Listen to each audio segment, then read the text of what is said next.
Have you ever dreamed of becoming a pilot but felt overwhelmed by where to start? You're not alone.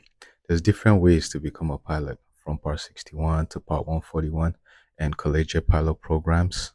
There's a path for everyone.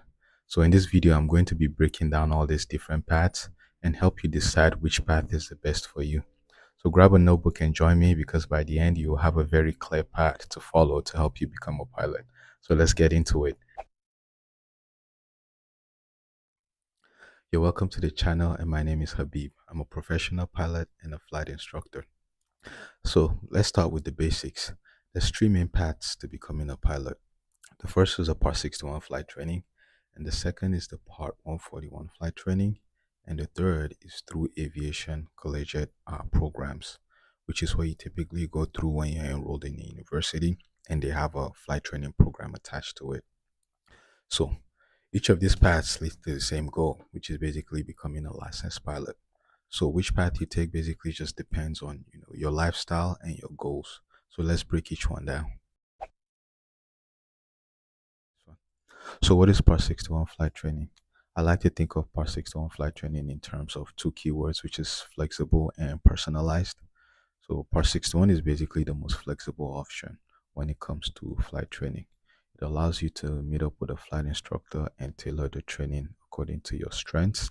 It also allows you to have a flexible schedule. So if you have like work commitments or like a full-time job, Part 61 flight training is going to be good for you. The only drawback to this is you need to be more self-disciplined to stay on course with Part 61 flight training. I like to think of Part 141 flight training as structured and fast-paced.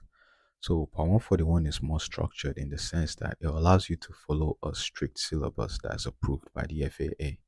So this is typically good for students that are looking to start an aviation career really quick.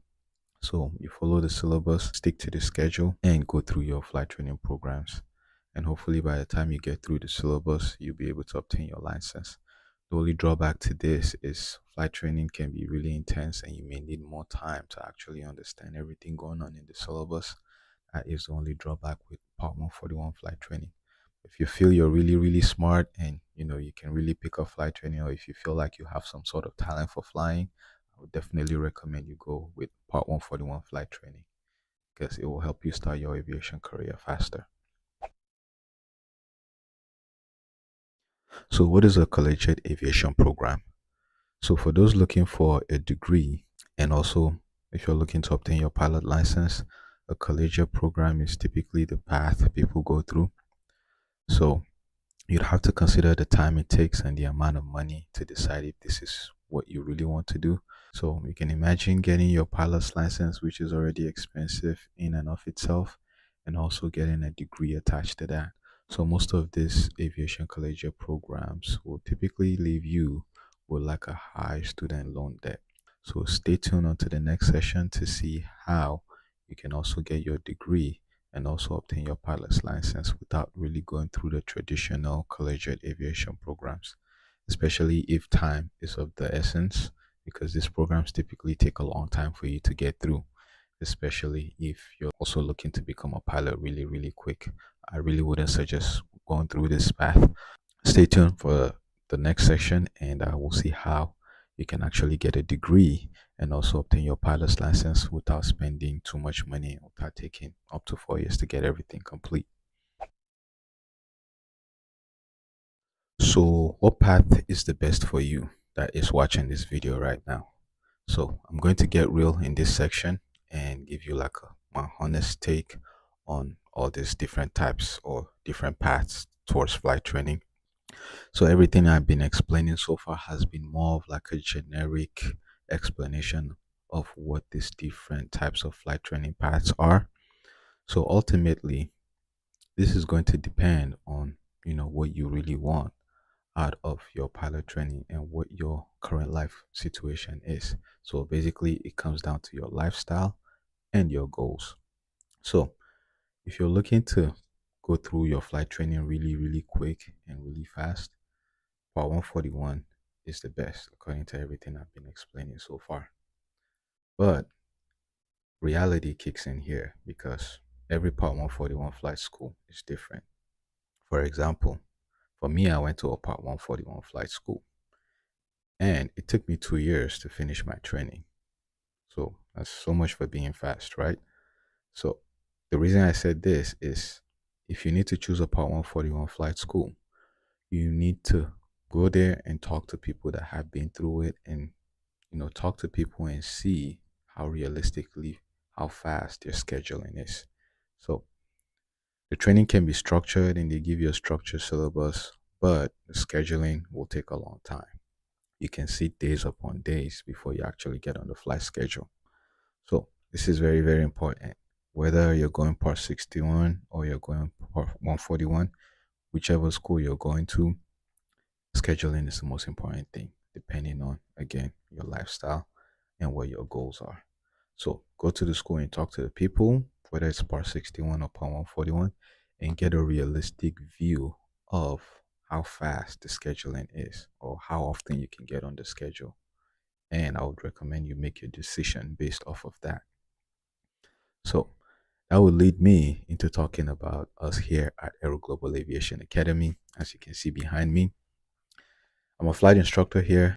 As of this time, we offer Part 61 flight training, and we've also been able to do it in a really fast way as well. So our training is structured, and we also do follow a syllabus.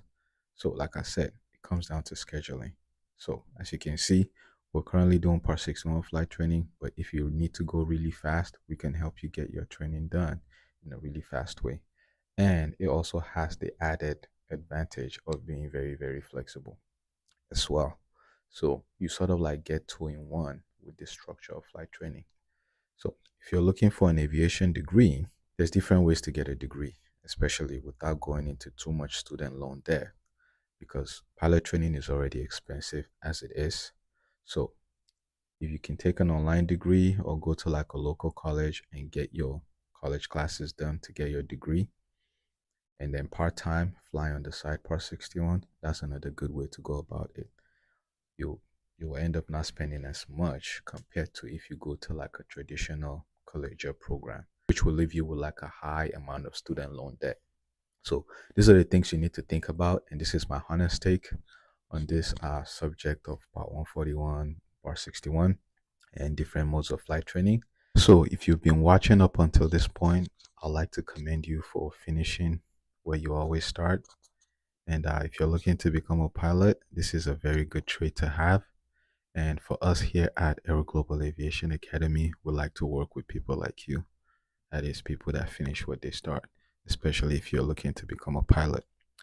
Becoming a pilot is a very rewarding career, and the forecast shows the career of pilots is only going to get better. So, this is something you've been thinking of doing, and whether you're looking for a structured environment or if you're looking for flexibility, me and my team of flight instructors here at Aero Global Aviation are able to help you accomplish this goal. And we can also help you accomplish it within a good budget. So feel free to send us an email or give us a call, and me and my team of flight instructors will try our best to help you get your pilot's licenses. So if you enjoyed this video, please feel free to give us a like, subscribe to the channel. If you have any other opinions or comments on, this topic of Part 141 or Part 61, or if you feel I left anything out, feel free to put it on the comment down below. I'll be glad to, learn from you as well. And thank you for watching, and I'll see you guys on the next one. Bye.